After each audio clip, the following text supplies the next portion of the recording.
মিনু, একটা পোড়া গন্ধ পাচ্ছিস?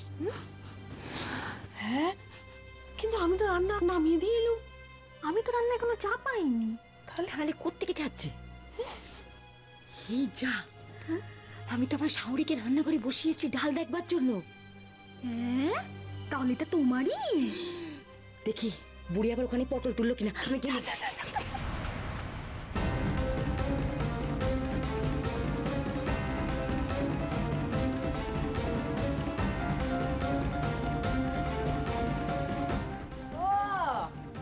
তাই ভাবি, এই পোড়ার গন্ধ কোত্থেকে বেরোচ্ছে?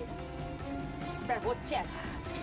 কই গো, দেখে যাও তোমার মায়ের কীর্তিখানা সব জ্বালিয়ে দিল। এ বুড়ি আমার ঘরে পেয়েছে জ্বালানোর জন্য।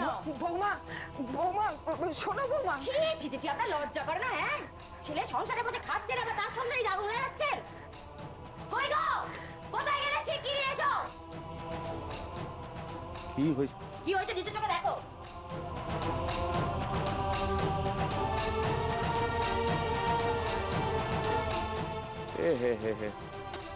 কি হয়েছে একটুখানি খেয়াল করবে তো মা?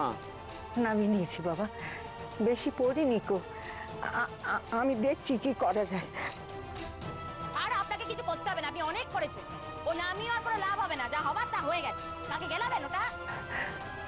বৌমা, চোখটা একটু লেগে গিয়েছিল তো, তাই জন্য। আপনার তো চোখ বন্ধ হয়ে যাওয়ার সময় হয়েছে। কেন সংসারে পড়ে আছেন সংসার জ্বালাতে? ওভাবে কেন কথা বলছো বলো তো? থামো তুমি। একবারে উঠতে উঠছে। হ্যাঁ, তুই যদি ধরো তাহলে ঘরে বসেছিলে কেন? আগে আসোনি কেন? আমারই ভুল হয়েছে। কেন যে মরতে শাওরিকে বলেছিলাম ডাল দেখতে, যত সব আমার কপালে এসে জুটেছে। ভগবান, না না না না, নতুন বউকে দুলটা পরিয়ে দাও। হ্যাঁ হ্যাঁ, দিদি শ্যামলি দে, নে বস বস। হ্যাঁ বস, নে পরে ফেল দেখি। তুমি পরিয়ে দেবে? তাও দেখলি? হ্যাঁ, দেখলি পাগলি মেয়ের কাণ্ড।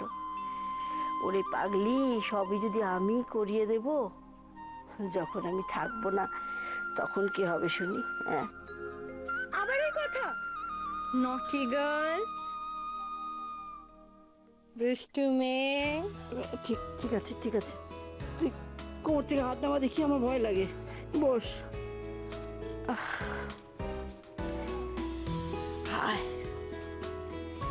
তুই যে কি মায়া আমাকে বাঁধছিস মা।